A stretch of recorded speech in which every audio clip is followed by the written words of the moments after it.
안녕하세요. 18년차 원룸 집주인 아저씨 은퇴일기입니다.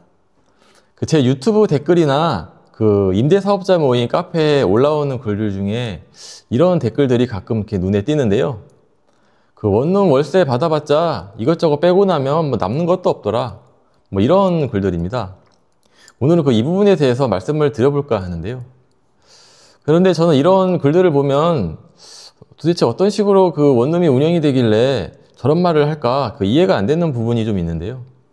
제가 실제로 운영을 해보니까 월세 계좌에 제 계좌에 따박따박 월세 들어오면 뿌듯하고 기분이 좋은데요. 근데 사실상 그런 거에 비하면은 나가는 돈은 별로 없던데요.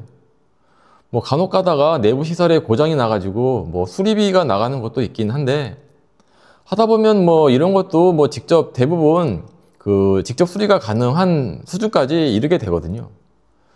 그리고 사실 전부 남의 손에 이렇게 맡겨서 수리한다 하더라도 전체 매출에서 이렇게 큰 비용은 절대 아닙니다. 건물이라는 게 물론 유지 보수가 이렇게 필요하지만 그렇게 고칠 게 이렇게 자주 생기지는 않거든요. 그리고 옵션으로 설치해 놓은 가전제품들도 이게 고장이 한 번씩 나긴 하는데요. 비용 해봤자 벌어들이는 돈에 비하면 그렇게 큰 금액은 아닙니다. 게다가 이게 이렇게 자주 고장 나는 것도 아니고요. 차라리 가전제품이나 보일러 이런 거 망가졌다고 민원 들어오는 게 저한테는 가장 속 편한 민원인데요. 그냥 에이스 불러가지고 고치고 그냥 돈 지불하면 되잖아요. 그리고 세금 얘기도 있는데, 사실 세금은 내가 버는 돈에 비례해서 이렇게 내는 거잖아요. 그래서 이거가 큰 비용이라고 이렇게 하기는 좀 그렇고요. 또 복비 아깝다고 하시는 분도 계신데, 그리고 복비가 너무 비싸다 이렇게 하시는 분도 계세요. 근데 사실 복비만큼 저는 지불할 때 기분 좋은 돈도 없는 것 같습니다. 방 빠져가지고 돈 내는 거잖아요. 원룸 사업 하면서 이것만큼 기분 좋은 지출이 사실 뭐가 있겠습니까? 그래서 제 영상 댓글을 보면 도배, 장판, 복비, 세금 내고 나면 남는 것도 없다 이런 글이 간혹 보이는데요. 사실 이거는 진짜 원룸 사업 해보고 하는 말인지 저는 좀 이해가 안 되는 부분이 있습니다. 도배 얘기가 나와서 한 얘기인데, 도배 같은 경우는 대기업 제품 광폭 합직급으로 한번 해놓으면은 최소 3년은 갑니다. 흰색 벽지보다 색상이 있는 벽지가 좋은데요. 요새 그레이 계열이 좀 트렌드인데, 이렇게 색상이 있으니까 때도 덜 타가지고 이런 걸로 이렇게 해놓으면 최소가 3년이라고 말씀을 드렸는데 5년 써도 깔끔합니다. 가끔 담배 피는 세입자가 있거나 침대 근처에 이렇게 게으름 같은 게 이렇게 묻어가지고 더럽게 쓰는 세입자도 물론 있기 마련인데요. 근데 이런 경우 풀바른 벽지 사가지고 부분 도배 하면은 이것도 사실 몇 푼 안 됩니다. 그리고 10년 동안 도배 2번 정도 하면은 이게 떡치는 부분이고요. 도배 한 번 하는데 한 달 월세 정도 들어간다고 보면 되는데 10년 동안 제가 2번 정도 하면 된다고 했잖아요. 그래서 10년 120개월인데 그동안 2달치로 도배비 쓰는 거거든요. 120개월 동안 벌면서 2달치 도배비 이게 부담된다고 하면 사실 이거는 도배 비용 자체가 문제라기보다는 어떤 운영 방식에 어떤 문제가 있는 게 아닐까 이렇게 생각이 드네요. 그리고 장판인데 옛날에 쓰던 싸구려 비닐 장판 이런 거 해놓으면 의자 같은 데 찢겨가지고 1, 2년 쓰면 이렇게 찢어지고 하는 건데요. 요새 데코 타일 온돌용으로 시공해 놓으면 정말 10년도 쓸 수 있습니다. 그리고 이게 역시 손상이 없을 수는 없는데요. 부분 보수가 또 가능하고요. 근데 이게 8년 정도 쓰면은 이게 내구성에 한계가 있어서 그렇다기보다는 이게 촌스러워져가지고 요새 트렌드에 좀 안 맞게 돼가지고 이제 교체를 해야 될 시점이 다가오는데요. 이거 전체 교체한다고 해봤자 이것도 한 달 월세 금액이면 충분합니다. 셀프로 시공하기도 쉽고요. 그리고 또 세금 얘기인데, 이 세금 나라에서 달라내고 줘도 사실 버는 돈에 비하면 별거 아닙니다. 그리고 게다가 1주택 유지하면 아예 면세가 되기도 하는데요. 종부세랑 재산세 이런 게 있긴 한데, 사실 이거 제 재산 가치 때문에 내는 거고, 뭐 사실 뭐 제가 버는 거에 비하면은 이게 사실 뭐 절대 부담되는 금액은 아니고요. 그리고 좀 건물 관리하면서 가장 피곤하면서 뭐 돈 많이 나가는 수리가 뭐 바로 물에 의한 피해인데요. 뭐 결국은 누수 얘기를 하는 건데 이 누수가 그 임대인한테 가장 피곤한 부분이 아닐 수 없습니다.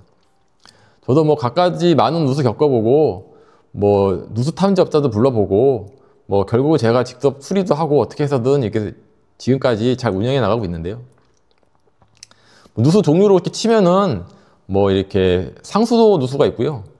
뭐 방바닥 온돌배관 누수가 있고 뭐 빗물에 의한 누수가 있고 요새 뭐 에어컨 방마다 다 있으니까 에어컨 누수가 있고요. 뭐 겨울철 뭐 결로 이것도 어차피 물에 의한 피해니까 이것도 뭐 그 누수라고 볼 수 있고요. 뭐 이 정도로 뭐 정리될 수 있겠는데요. 그래서 저 같은 경우는 그 오래된 건물에 이렇게 세입자 나가고 이렇게 리모델링 할 때 아예 수도 배관 같은 거는 싹 바꾸고 시작을 합니다. 그리고 이렇게 결로 생기는 부분은 이제 바로 이렇게 티가 나잖아요. 곰팡이 같은 게 있으니까요. 그런 부분은 단열 공사도 새로 싹 하고요.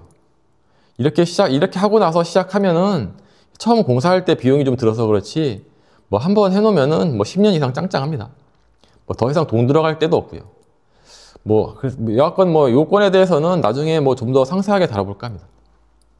그래서 결론적으로 그 원룸 사업이 처음 초기 자본이 많이 들어가는 거지 실제로는 마진이 상당히 높은 사업이라고 저는 뭐 말할 수도 있겠는데요.